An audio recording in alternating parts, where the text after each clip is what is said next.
Finish पर करना नहीं होगा। नहीं नहीं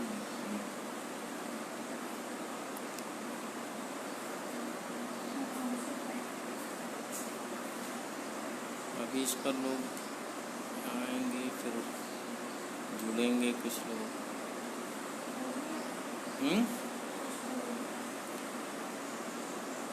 नमस्कार, मैं हेमंत कुमार आज हिंदी के इस समूह, हिंदी भाषा के इस समूह हिंदी है जिंदगी पर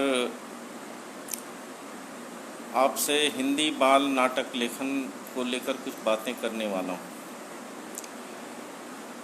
और सबसे पहले तो मैं आदरणीय मित्र डॉक्टर ऋषि शर्मा जी और इस समूह का आभार व्यक्त करूंगा कि उन्होंने मुझे इस मंच पर अपनी बात कहने का मौका दिया है। लेकिन अभी कुछ और मित्र जुड़ जाएं तो फिर मैं बात शुरू करूंगा। उसके पहले मैं नमस्कार ऋषि जी, और अभी धीरे धीरे और मित्र आएंगे, फिर मैं अपनी बात शुरू करूंगा। उसके पहले मैं थोड़ा सा बता दूं कि मैं हिंदी नाटक या बाल नाटक का कोई बहुत बड़ा प्रकांड विद्वान नहीं हूं। मैं भी एक दर्शक के रूप में ही मैंने अपनी नाटकों की यात्रा शुरू की थी। आज से 30-40 साल पहले मैं बचपन में नाटक देखने जाया करता था अपने पिताजी के साथ इलाहाबाद में। तब से नाटकों से मेरा जुड़ाव रहा है। लेकिन मैं ज़्यादातर वैसे कहानी और कविता लेखन से मैंने अपने लेखन की शुरुआत की। फिर अचानक कैसे मैं नाटकों में आ गया, लगभग जानकर आश्चर्य होगा आपको कि मैं ये हिंदी बच्चों की कहानी और कविताएं लिखना शुरू करने के लगभग 20 साल बाद मैंने बाल नाटक लिखना शुरू किया। और वो भी जुड़ा तो मैं दर्शक के रूप में पहले से ही था, लेकिन 1986 के आसपास मैं यहाँ नौकरी में आया। तब मैंने नमस्कार दीपिका जी, 1986 में यहाँ जब लखनऊ में मैं एजुकेशनल टेलीविज़न में नौकरी करने आया स्क्रिप्ट राइटर की, तब से थोड़ा मैं नाटकों में सक्रिय हुआ, वो भी दर्शक के रूप में। क्योंकि पहले यहाँ पर मैंने एजुकेशनल टेलीविज़न के लिए कुछ नाटक लिखने शुरू किए। चूँकि मैं बाल साहित्य से जुड़ा था तो मुझसे ये कहा गया कि आप कुछ लोक कथाओं को ड्रामेटाइज करके उन्हें शूट करवाइए। तो मैंने उसमें कई बंदर और मगरमच्छ वाली कहानी ली, कछुआ और खरगोश वाली कहानी ली। इन सब को मैंने बहुत लिरिकल वे में ड्रामेटाइज किया और बहुत पसंद किया गया। उस पर आज से 25-30 साल पहले जो प्रोग्राम बने थे वो आज भी टेलीकास्ट होते हैं। ये अब नीरू जी भी आ गई हैं। आप स्वागत है आपका। नमस्कार नीरू जी। अभी और कुछ मित्र आ जाएं फिर मैं अपनी पूरी बात शुरू करूंगा। उसके पहले मैं यही बता रहा हूं कि कैसे मैं बाल नाटकों से धीरे धीरे जुड़ता गया। फिर हमारे एक मित्र यहाँ पर लखनऊ में जितेंद्र मित्तल जी हमारे साथ काम करते थे, वो यायावर रंगमंडल है उनका। और नमस्ते आर्या बर्ती जी, सरोज जी नमस्ते।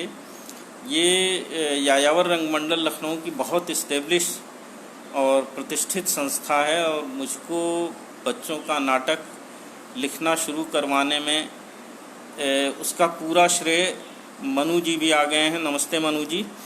तो नाटकों का लिखवाने पूरा श्रेय यायावर रंगमंडल को ही जाता है। जितेंद्र मित्तल ने मुझसे ऐसे ही कहा कि कभी कभी रविंद्रालय चले आया करो, नाटक देखा करो। तो मैं रोज़ शाम को जाके वहाँ पर नाटकों को देखने लगा रविंद्रालय में। तब केवल यहाँ पर एक ही मंच था रविंद्रालय, और वहाँ पर अच्छी खासी शाम को भीड़ होती थी। और वहाँ जितेंद्र मित्तल जी का यायावर रंग संस्थान की तरफ से एक स्क्रिप्ट बैंक हुआ करता था, तो शाम को मैं वहाँ जाके बैठ जाता था। फिर वहाँ के नाटक देखते देखते 2-3-4 महीने का समय गुजरा होगा। फिर जितेंद्र मित्तल जी एक वर्कशॉप गर्मियों में ऑर्गेनाइज करवाते हैं, बाल उल्लास पर्व, बाल रंगमंच कार्यशाला कई स्कूलों में होती है। उसके लिए उनसे मित्तल जी ने हमसे कहा कि हेमंत कुछ नाटक लिखो। मैंने कहा भाई नाटक तो मैंने बच्चों का अभी तक कोई नहीं लिखा है। तो उन्होंने कहा लेकिन लिख सकते हो, कोशिश करो। तो बातचीत होने लगी और संजय देगलुलकर जी,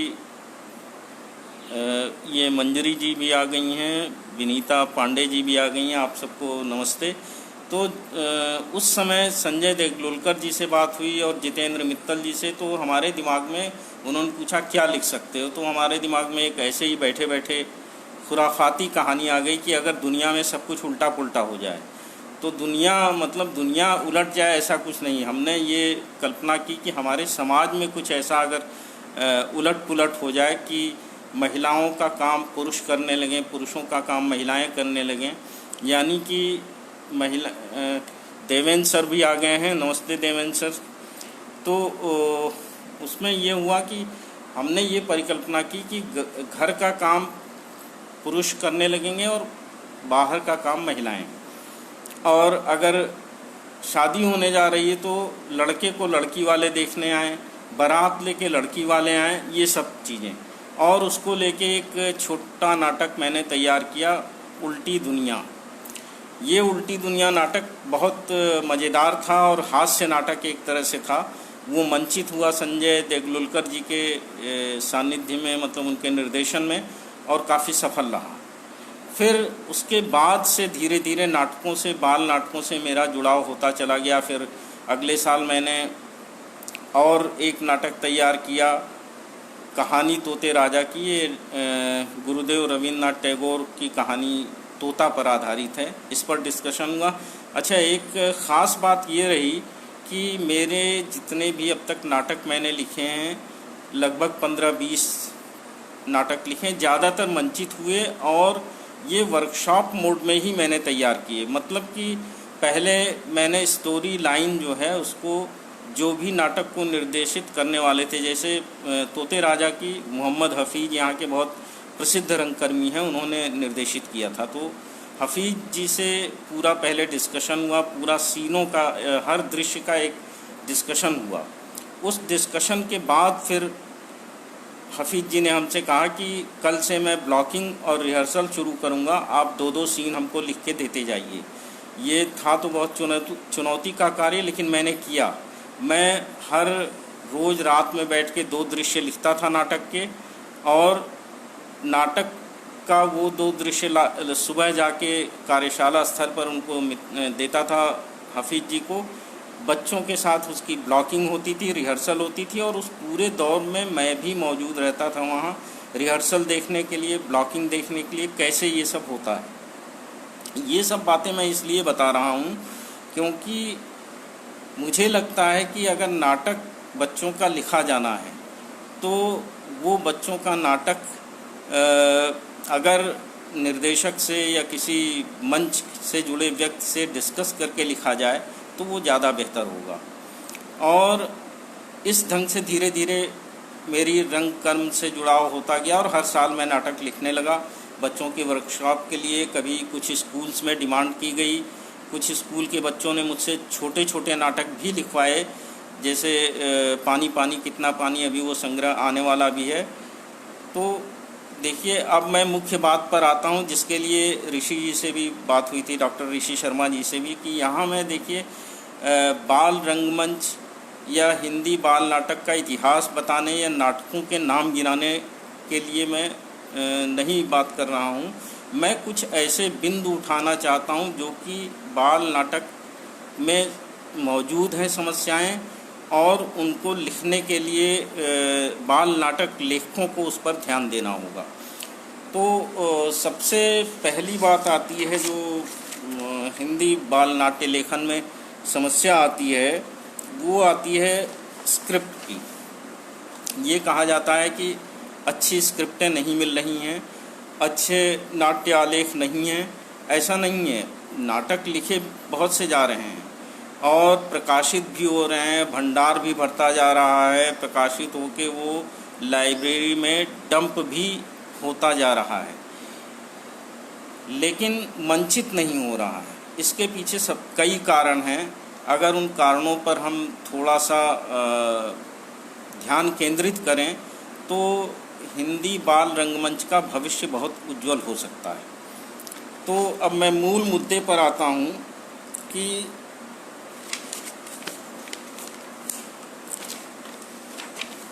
पहली बात यह है स्क्रिप्ट जो आप बच्चों के लिए लिखते हैं तो बच्चों से सबसे पहले जुड़ना ज़रूरी है। अगर आप कुछ भी लिख रहे हैं, चाहे वो कहानी, कविता, उसको भी बच्चों को आप सुनाएंगे ही, उससे फीडबैक लेंगे तभी आगे बढ़ेंगे।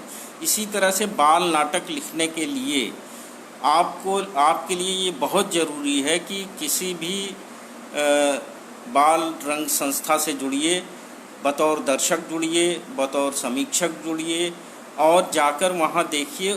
जाकर नाटक जब आप देखेंगे तो उससे बाल रंगमंच की आपको बारीकियाँ या मंचन की बारीकियाँ समझ में आएंगी कि कहाँ हम गलती करते थे, क्या हमें लिखना चाहिए, दृश्य बंद कैसे तैयार किए जाएं, कैसे ब्रेकअप किया जाए उनका, सीन में डिवीज़न कैसे हो, फिर हम स्टोरी को कैसे किस माध्यम से आगे बढ़ाएं।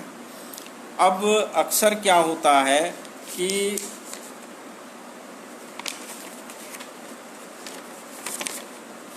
बाल नाटककार लिखता है नाटक और वो कहीं किसी ऊंचे ओहदे पर है, तो ये और थोड़ा सा दिक्कत वाली बात ये हो जाती है कि उसे ये अंदर से लगता है कि भाई मैं नाटक देखने तो जाऊंगा, लेकिन अब नाटक जो निर्देशित करते हैं वो ज़्यादातर ग्रेजुएशन के बाद ही किसी अच्छे ड्रामा स्कूल में चले जाते हैं, वहाँ निर्देशन का, एक्टिंग का, अभिनय का डिप्लोमा लेते हैं।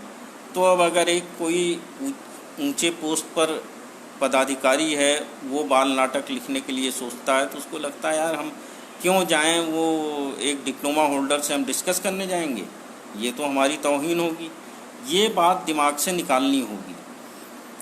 मैं अपना खुद का बताता हूँ कि मैं आज भी कोई भी स्क्रिप्ट लिखना शुरू करने से पहले, नाटक की कोई भी स्टोरी लाइन, मैं जाके सबसे पहले मिलता हूँ।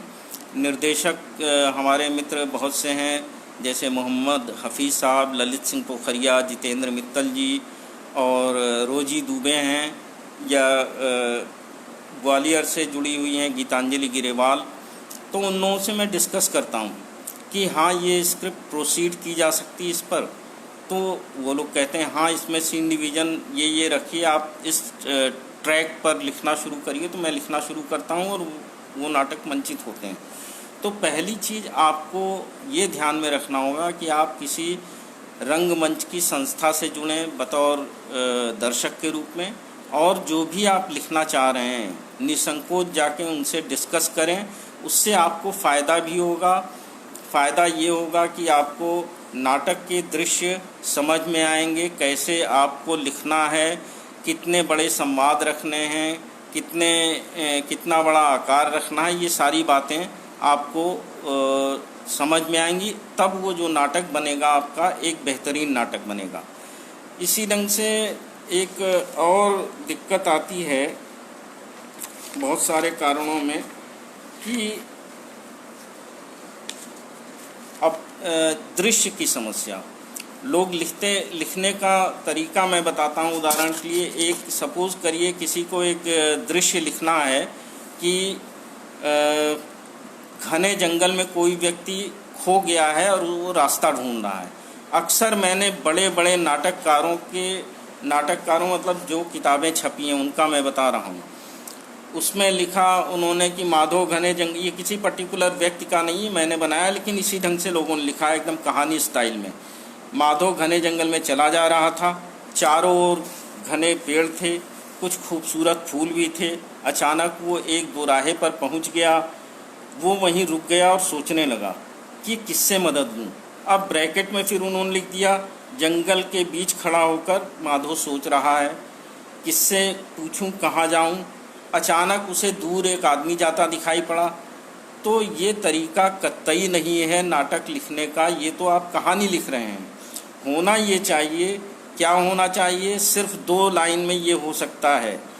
सिर्फ आप इतना लिखिए ब्रैकेट में, घने जंगल का दृश्य, एक दोराहे पर उलझन में खड़ा माधो सोच रहा है। अब स्वतः वो बोलेगा, हे भगवान कहाँ फंस गया मैं, कहीं कोई जानवर ना आ जाए, मैं किससे रास्ता पूछूं। सिर्फ 2 लाइन। अब उसको इतना लंबा डिस्क्रिप्शन, एकदम कहानी की तरह, वो कहानी में डिस्क्रिप्शन होता है, नाटक में नहीं।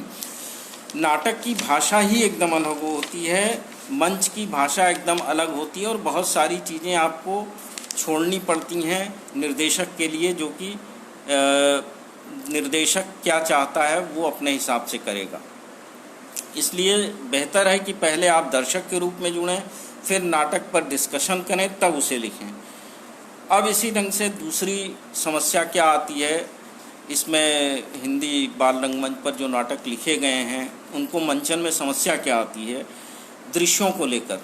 एक तो जल्दी जल्दी दृश्यों को बदलना। अब उदाहरण के लिए एक ही नाटक में आपने 10 दृश्य डाल दिए। दृश्य तो ठीक है, लोकेशंस 5-6 लोकेशन मत यूज़ करिए, 2-3 लोकेशन में अपने नाटक को समेटिए। पता चलता है एक दृश्य तो स्कूल का है, अगला दृश्य गांव का आ गया, गांव की चौपाल का, फिर तुरंत तीसरा दृश्य आ गया रामू के घर का, चौथा दृश्य आ गया वो कहीं नदी के किनारे। अब इतनी जल्दी जल्दी दृश्य बदलना मंच पर संभव नहीं होता है। इसलिए कोशिश ये होनी चाहिए कि हम दृश्य भले नाटक में 10 रखें, लेकिन लोकेशंस जो हमारी रहे वो 2 या 3। एक मैंने रख लिया कि गांव का है, एक स्कूल का रख लिया, और एक रामू का घर रख लिया। अब इन 3 लोकेशन में ही हमारे 10 दृश्य समाहित होने चाहिए, तो वो मंचीयता की दृष्टि से भी अच्छा रहेगा और निर्देशक को भी इसमें सुविधा रहेगी। उसको बार बार सेट बदलने, क्योंकि सेट बदलने में समय लगता है और बच्चों को थोड़ा बहुत उसके लिए भी ड्रेसअप होने में, चेंज करने में समय लगता है, तो एकदम फास्ट इतना तेज नहीं बदलना चाहिए। तीसरी महत्वपूर्ण बात जो मैं रखना चाहता हूँ वो है बाल नाटकों की भाषा और संवाद। देखिए, बाल नाटकों में भाषा और संवाद प्रायः कई इधर हमने नाटक पढ़े भी और मैगजीन में छपे नाटक भी देखे, जिसमें कि आधे पेज का डायलॉग लिख दिया गया है। अब आप भले ही हिंदी के बहुत बड़े विद्वान हैं, सब कुछ है, लेकिन जब बच्चों के लिए आप लिख रहे हैं तो उसमें आपको संवाद ऐसे लिखने चाहिए जो छोटा बच्चा या बड़ा बच्चा या किशोर बोल सके, उसमें भारी भरकम शब्द न हों, और डायलॉग ज़्यादा से ज़्यादा 2 या 3 वाक्य के बहुत हैं। अब आधे पेज का डायलॉग वो जयशंकर प्रसाद जी लिखते थे, उनके तो 1-1 पेज 1.5 पेज के संवाद हैं। वो चीज़ बच्चों के नाटक में नहीं चलेगी। बच्चों के नाटक में छोटे छोटे और वो इतने चुटीले और कैची संवाद हों कि हर नाटक के हर संवाद पर आपको क्लैपिंग मिले दर्शकों से, क्योंकि बच्चा वहाँ जो भी दर्शक बच्चा आया है, बच्चों के अभिभावक आए हैं, वो सब आनंदित होने के लिए आए हैं, न कि भारी भरकम नाटक। अच्छा, अगर बहुत बड़े बड़े डायलॉग रहेंगे तो उसमें एक समस्या ये भी आती है कि देखिए, बच्चा पूरा ध्यान अपना केंद्रित करेगा डायलॉग को याद करने में। अब वो जब आधे पेज का डायलॉग याद करेगा तो उसे अपनी अभिनय क्षमता दिखाने का समय कब मिलेगा? वो अपनी अभिनय क्षमता दिखा ही नहीं सकेगा, पूरा ध्यान केंद्रित किए रहेगा कि हम भैया कोई बीच में डायलॉग न भूल जाएं। तो ये बहुत ज़रूरी है कि नाटक में संवाद छोटे छोटे हों, भाषा एकदम बोलचाल की हो, सहज हो, ये ज़्यादा बेहतर रहेगा।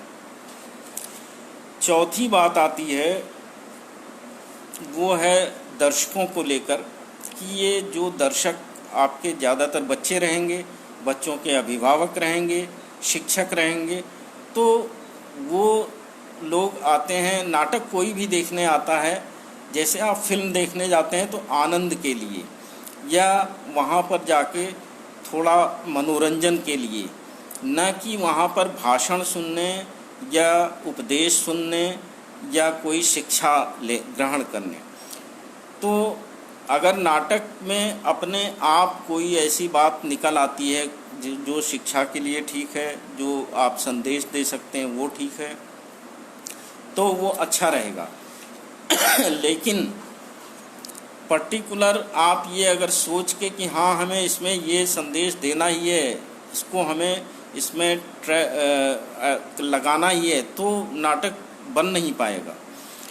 भाई वहाँ पर जो भी बच्चे हैं उनको आनंद लेना है, नाटक का आनंद उठाना है, जो बच्चे दर्शक हैं उनको आनंद उठाना है। तो कोशिश यही होना चाहिए कि शिक्षा या संदेश जो भी हो वो नाटक के अंदर से निकल आए। आपको अलग से, आप नाटक के माध्यम से और भी बहुत सारी चीज़ तो बच्चों को सिखा ही रहे हैं। उसको संवाद सिखा रहे हैं, अभिनय सिखा रहे हैं, भाषा सिखा रहे हैं, उसको वेशभूषा बता रहे हैं कि किस व्यक्ति का या किस पात्र की क्या वेशभूषा होगी, ये सारी चीज़ें तो बता ही रहे हैं। तो अच्छा ये रहेगा कि उसमें शिक्षा और संदेश ज़बरदस्ती न ठूंसा जाए। इसी ढंग से एक और बात आती है, पांचवी बात, कि ये तो निश्चित है कि जब आपको अच्छा नाटक लिखना है तो कोई संस्था आपको ज्वाइन करनी होगी। दर्शक के रूप में जाएंगे, आपने नाटक लिखा भी और नाटक लिख के आपने उसके सुपुर्द कर दिया निर्देशक को। यहाँ भी आपकी ड्यूटी ख़त्म नहीं होगी, आपको रिहर्सल में भी मौजूद रहना चाहिए। रिहर्सल में मौजूद रहने से क्या होगा कि जब आप नाटक की रिहर्सल देखेंगे, वहाँ पर बच्चों को अभिनय करते देखेंगे, तो आपको पता चलेगा कि कहाँ आपने संवाद में भारी शब्द रख दिए हैं, कहाँ आपका बड़े बड़े संवाद हो गए उनको छोटा करना है। उन भारी शब्दों का रिप्लेसमेंट किन हल्के शब्दों से किया जा सकता है कि आपकी बात भी चली जाए मंच पर और नाटक का ब्रेक भी ना हो, उसकी गति या उसका लय ब्रेक ना हो। तो ये बहुत ज़रूरी है कि आप जो भी रिहर्सल के दौरान बातें निकल के आती हैं, निर्देशक अगर आपको कहता है तो वो संशोधित करिए। उसमें आपका ये बात नहीं आनी चाहिए दिमाग में कि भाई ये मैंने तो लिख दिया, हो गया, अब ये निर्देशक महोदय कैसे कह रहे हैं कि इसमें चेंज करो, मैं क्यों चेंज करूं, ये नहीं होना चाहिए। क्योंकि ये नाटक जो है, कहानी कविता एक अलग चीज़ है, वो आपकी इंडिविजुअल विधा है जिसमें आप सोचते हैं, लिखते हैं। लेकिन नाटक और उसका मंचन ये पूरा एक समूह की प्रक्रिया है जिसमें बहुत सारे लोग इन्वॉल्व होते हैं, लेखक से लेके प्रस्तुति तक में लाइटिंग, सेट डिजाइनर, डायलॉग आपने लिखा, बच्चे अभिनय करने वाले, ड्रेस डिजाइन करने वाले, बहुत सारे उसमें इन्वॉल्व होते हैं। वो सामूहिक प्रयास है और सभी लोगों को एक दूसरे की बात का सम्मान करना पड़ता है, एक दूसरे की सलाह लेनी पड़ती है। तो अगर निर्देशक, सपोज करिए निर्देशक ने आपसे कोई डायलॉग बदलने कहा, आपने तो बदल दिया, लेकिन अब उसी दौरान कोई बच्चा रिहर्सल कर रहा है जो अगर वो कहता है कि अरे अंकल ये शब्द तो हमारे समझ में नहीं आ रहा है या ये फंस रहा है, बोलने में पूरा वाक्य पूरा नहीं हो पा रहा है, इसके लिए कोई सरल शब्द बताइए, वहाँ भी आपको सरल शब्द रखना पड़ेगा। सरल शब्द इसलिए रखना पड़ेगा कि बच्चा उस संवाद को फ्लो में बोल सके। अगर नहीं फ्लो में बोल पाएगा तो उस नाटक का आनंद ही खत्म हो जाएगा। तो इस ढंग से भी आपको संशोधन करना पड़ेगा नाटक में। फिर अगली बात आती है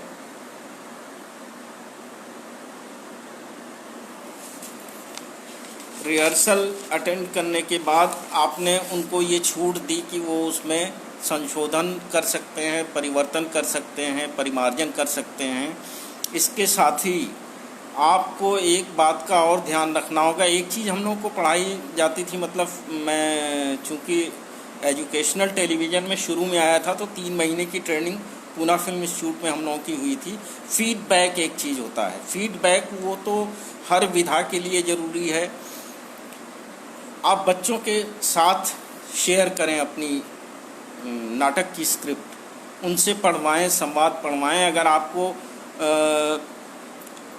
किसी मंच से नहीं जुड़ पा रहे हैं, आप निर्देशक से नहीं मिल पा रहे हैं, तो सीधा उसका हिसाब है आप किसी प्राइमरी स्कूल में चले जाएं, किसी झोपड़पट्टी में चले जाएं, वहाँ बच्चे इकट्ठे करें, पार्क में कुछ बच्चे इकट्ठे कर लें एक दिन और उनको आप पढ़वाइए अपनी स्क्रिप्ट, एक एक संवाद दे के पढ़वाइए। देखिए कि उनकी क्या प्रतिक्रिया होती है, वो उनमें क्या संशोधन चाहते हैं। अल्टीमेटली नाटक जो लिखा जा रहा है तो उन्हीं के लिए लिखा जा रहा है, तो उस समय आप उनसे बात करके उनको अपनी स्क्रिप्ट पढ़वा के अपने नाटक को बहुत बेहतर बना सकते हैं। और नहीं, वहाँ पर भी आप नहीं जा सकते, आपके घर के अगल बगल 4 बच्चे मिल जाते हैं, आप उन 4 बच्चों को अपने घर पर बुलाइए, जब भी उनकी छुट्टी होती हो, समय मिलता हो, संडे को 1 घंटे के लिए बुलाइए और अपनी स्क्रिप्ट की फ़ोटोकॉपी करा के उनको डिस्ट्रीब्यूट कर दीजिए। आप उनसे पढ़वाइए, देखिए कहाँ संवाद में उनको दिक्कत हो रही है, किस संवाद को। कभी कभी ऐसा भी होता है कि वो किसी संवाद को खारिज कर देते हैं, नहीं ये तो आपने गलत लिखा है, तो उस पर भी आपको ध्यान देना पड़ेगा कि बच्चा कर सकता है, खारिज कर सकता है, आपके संवाद को, लिखे हुए को काट सकता है। इसलिए कि बच्चा एकदम बच्चा नहीं है, बच्चे के अंदर भी ज्ञान का बहुत बड़ा अथाह सागर होता है, वो बहुत कुछ सोचता है।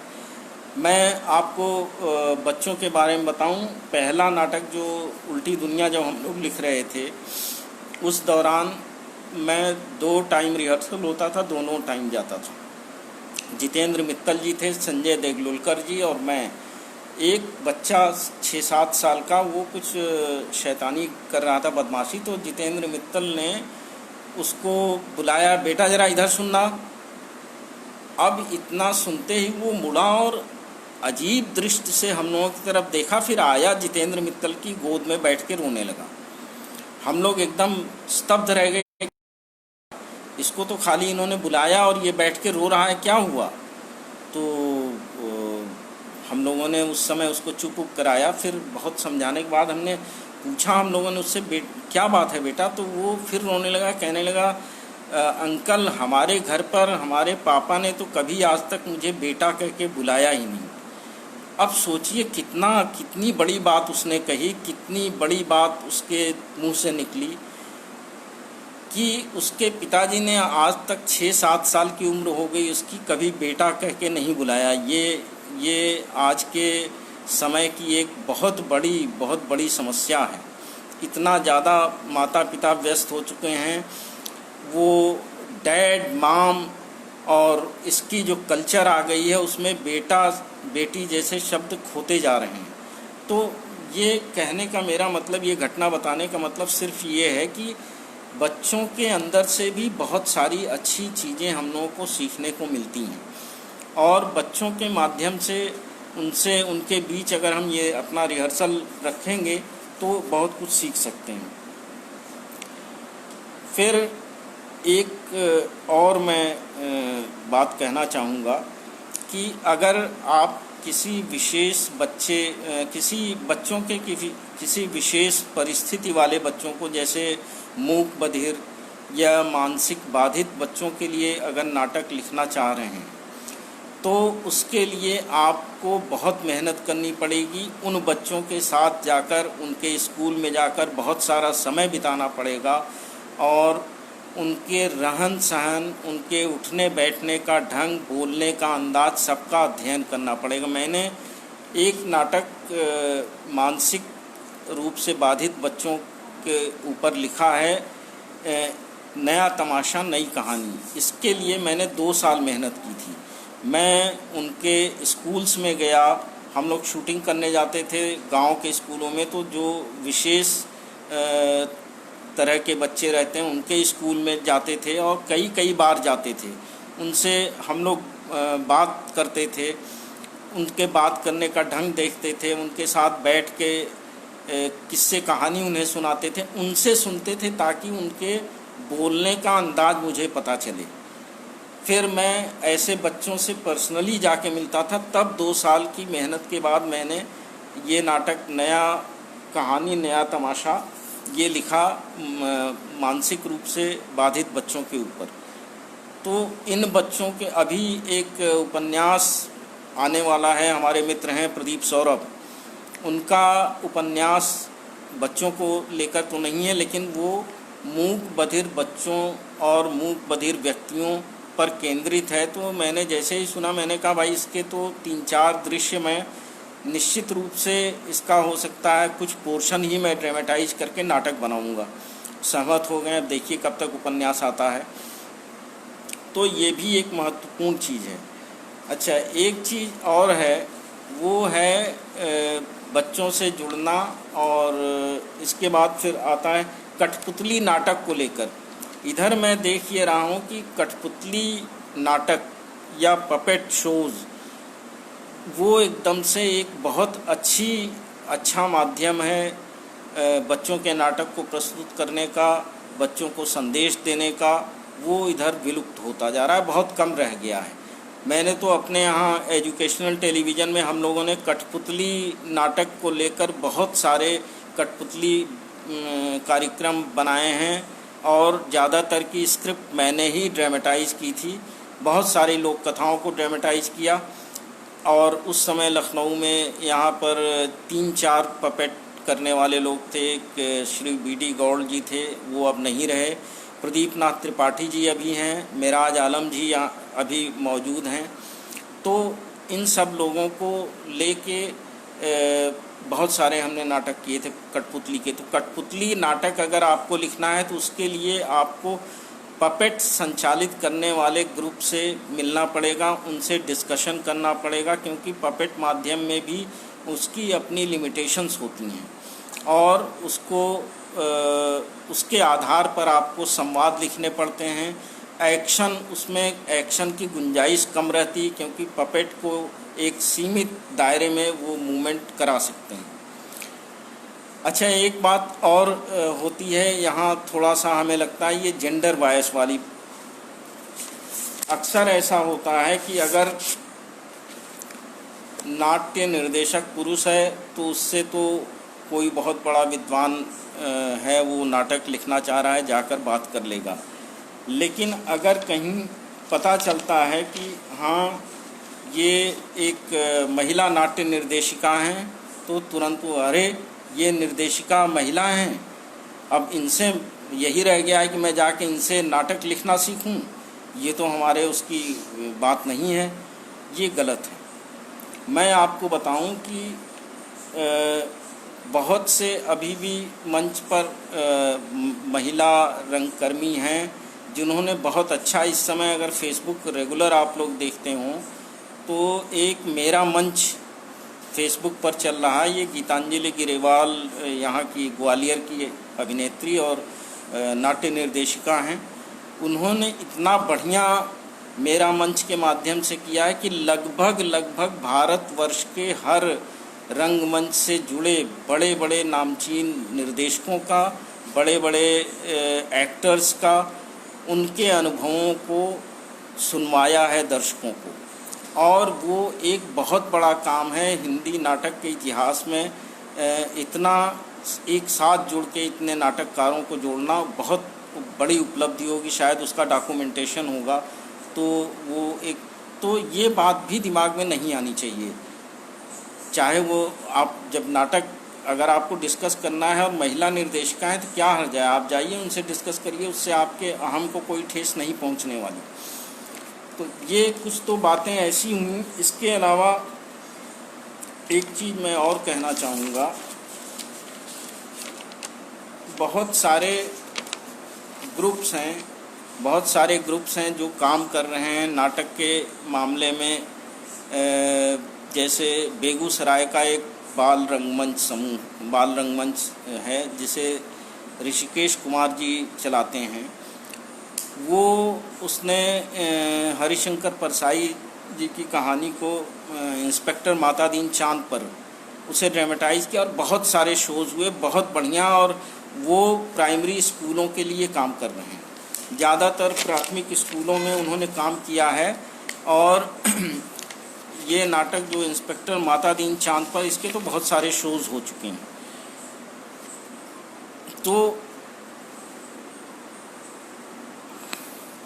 एक चीज़ जो बहुत ज़रूरी है बाल रंगमंच को लेकर, हमने एक इस पर लेख भी लिखा था। ज़्यादातर जो वर्कशॉप होती हैं, समर वर्कशॉप, वो शहर के बच्चों के लिए होती हैं, शहरों में ज़्यादा केंद्रित रहती है, गांव में बहुत कम होती हैं। इस पर मैंने एक लेख भी लिखा था, कई अखबारों में आया था, हंगामाए वर्कशॉप बोले तो चॉकलेटी बच्चे खुरदुरे बच्चे, उसका शीर्षक था। उसमें हमने यही मुद्दा उठाया था कि ज़्यादातर जो बच्चों की थिएटर वर्कशॉप होती हैं उसमें शहर के स्कूलों के बच्चे लिए जाते हैं, शहर के कॉलोनियों के बच्चे लिए जाते हैं, लेकिन गांव के बच्चे, क्या उनकी शक्ल नहीं है कि वो नाटक कर सकें, या उनके अंदर क्षमता नहीं है कि वो नाटक कर सकें? हालांकि कुछ इस दिशा में प्रयास, जैसे बिहार में ऋषिकेश सुलभ जी हैं, वो गांव में बहुत सक्रिय हैं। मध्य प्रदेश में भी कई निर्देशक सक्रिय हैं जो कि गांव में जाके मंच पर कर रहे हैं। लखनऊ में एक चबूतरा रंगमंच है, वो बहुत काम कर रहा है मलिन बस्ती के बच्चों को लेकर। तो मेरा कहना ये है कि जैसे इस समय प्राथमिक स्कूलों में NCERT, नेशनल बुक ट्रस्ट की तरफ से, सबकी तरफ से बहुत ज़्यादा ध्यान दिया जा रहा है कहानी सुनाने पर, कहानी सुनाने की बाकायदा ट्रेनिंग दी जा रही टीचर्स को कि वो कहानी सुनाएं। तो ये जो ट्रेनिंग दी जा रही वो इसलिए दी जा रही कि कहानी के माध्यम से इतिहास, भूगोल या मैथमेटिक्स जैसे गैर रोचक विषयों को भी पढ़ाएं। तो इसी तरह गांव के स्कूलों में, बेसिक स्कूल्स में, क्या रंगमंच को भी नहीं लाया जा सकता? वहाँ पर भी पाठ्यक्रम में रंगमंच शुरू से ही शामिल कर दिया जाए अगर, तो उससे बच्चों को कहानी शिक्षण का भी आनंद मिलेगा, नाटक का भी आनंद मिलेगा, उनको विभिन्न विषयों को पढ़ने में भी आसानी होगी, बहुत सारी सुविधा चीज़ें हो सकती हैं। तो इसके लिए हमें लगता है कि ये गवर्नमेंट के बड़े अधिकारियों को या शिक्षा विभाग को रंगकर्मियों की तरफ से या लेखकों की तरफ से ऐसा कोई पत्र लिखा जाना चाहिए कि जैसे ये कहानी सुनाने की बात हो रही है कि कहानी स्कूलों में सुनाई जा रही है, उसके लिए बाकायदा ट्रेनिंग दी जा रही है, वैसे ही बाल रंगमंच को भी वहाँ पर शामिल किया जाए। तो उसका बहुत बड़ा फ़ायदा बच्चों को शुरू से ही मिलने लगेगा, क्योंकि नाटक सिर्फ बच्चों को नाटक ही नहीं दिखाता है, रंगमंच बच्चों को वो एक अच्छा इंसान बनाता है, उनके उठने बैठने की तरीके बदल जाते हैं, उनके बात करने का स्वर बदल जाता है, बहुत कुछ बदल जाता है। मतलब वो एक बेहतर इंसान बनने की ओर अग्रसर हो जाता है। अगर कम शब्दों में मैं कहूँ तो बेहतर इंसान बनने की तरफ अग्रसर हो जाता है। और एक बात और मैं बताऊं, एक यहाँ पर निर्देशक हैं ललित सिंह पोखरिया जी, तो उनको हम लोग कहते ही हैं कि उनका नाम मैंने अक्सर रख दिया था कैमोमिला। कैमोमिला एक दवा होती है होम्योपैथिक में, जो कि उसका की सिम्टम है रोते बच्चों को हंसाना। तो हम उनको इसलिए कहा करते थे ललित पोखरिया को कैमोमिला, क्योंकि उनके पास जो बच्चा जाता था, गंभीर से गंभीर बच्चा हो, वो उसको हंसा देते थे। रंगमंच में वो इस कदर इन्वॉल्व हो जाता था उनके साथ। उनके अभिभावक आते थे, कहते अरे एकदम ये बच्चा तो बदल गया, समझ में ही नहीं आ रहा है। तो दोनों पर ये बहुत ज़रूरी है ऐसे बच्चों को लाना और उनके साथ काम करना।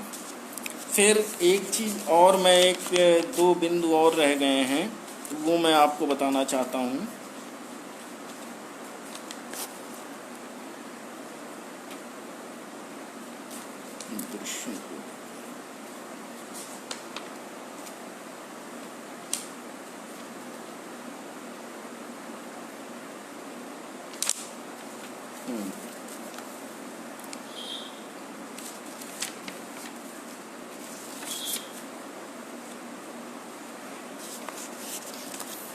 जो भी नाटक पहले के लिखे गए हैं, अगर आपने पहले से कोई नाटक लिख लिया है और उसमें अभी मंचित नहीं हुआ है, तो मेरा ये कहना है कि अभी भी आप उसको, उस नाटक को, लिखे नाटक को अपने ले जाइए, किसी अच्छे निर्देशक से बात करिए। उसमें आपको कोई संकोच नहीं होना चाहिए। उससे डिस्कशन अगर करेंगे आप, तो उस नाटक को बेहतर बनने की संभावना हो सकती है। वो उसकी बेहतरीन प्रस्तुति करवा सकते हैं और उसका छपना भी सार्थक होगा।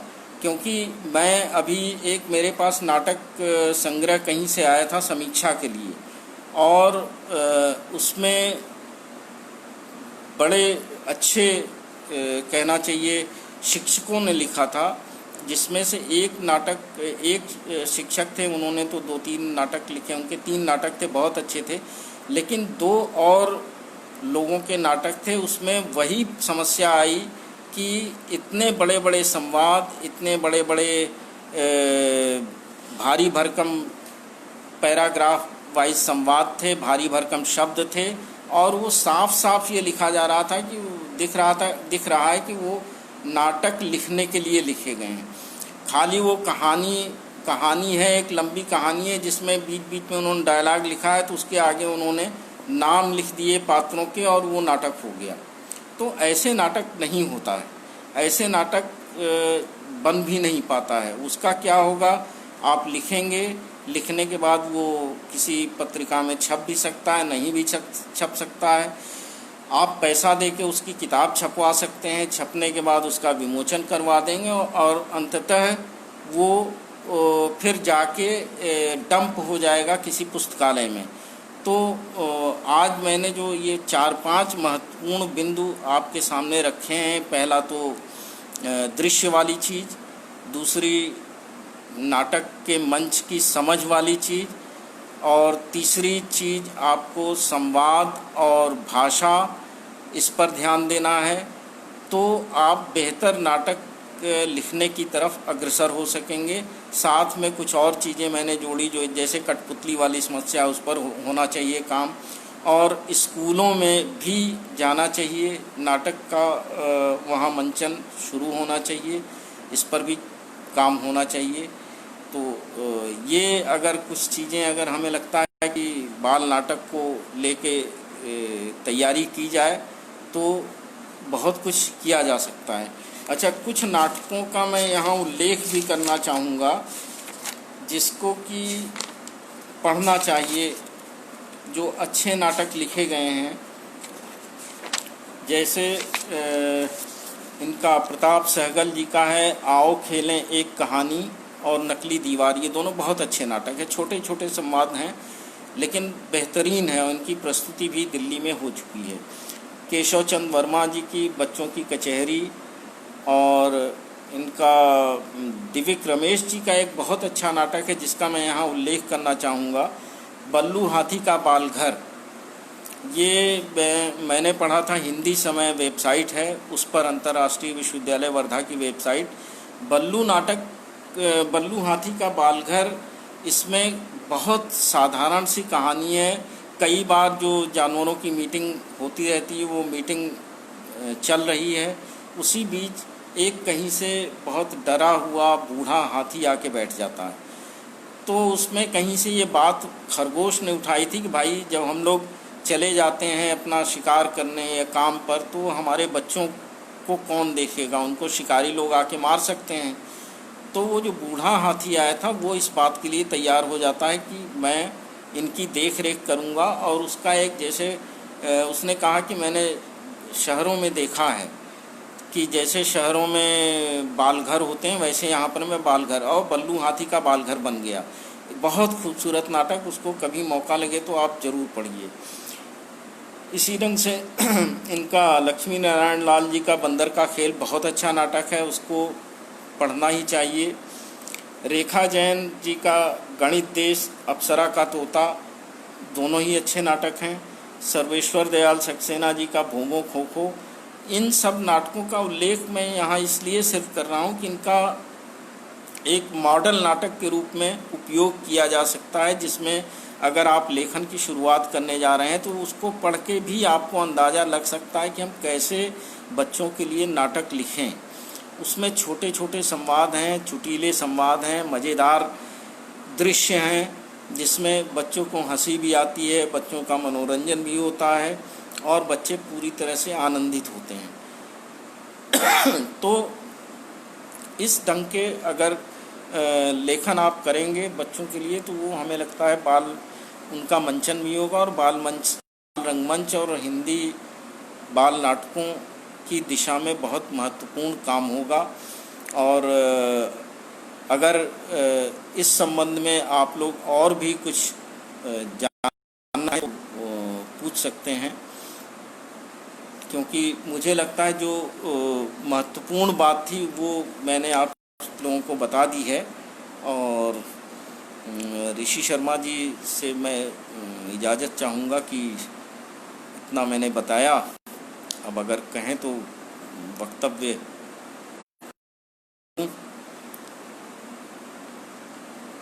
इतने सारे, एक तो पहले मैं सबसे पहले धन्यवाद भी देना चाहूँगा, इतने लोग जुड़े इससे के साथ और इतना आप लोगों ने धैर्य के साथ हमारी बातें सुनी। हालांकि मैं कोई व्याख्यान मैं नहीं दे पाता, अपने यहाँ सिर्फ राइटिंग पर ज़रूर व्याख्यान देता था। वो स्टूडेंट्स मास कम्युनिकेशन के आते थे, उनको स्क्रिप्ट राइटिंग सिखाने के लिए, लेकिन उसमें साथ में बहुत सारा मटेरियल होता था, उसके माध्यम से बताते थे। मुझे लगता है इस ढंग से पहली बार मैंने बताने के ढंग से कोई चीज़ बताई है। पता नहीं कितना मैं सफल हुआ हूँ कितना नहीं, ये तो बता सकेंगे। और ऋषि शर्मा जी को बहुत बहुत आभार। हिंदी है जिंदगी मंच को बहुत बहुत आभार। आप सभी को, दर्शकों को, श्रोताओं को आभार, बहुत बहुत धन्यवाद। नमस्कार।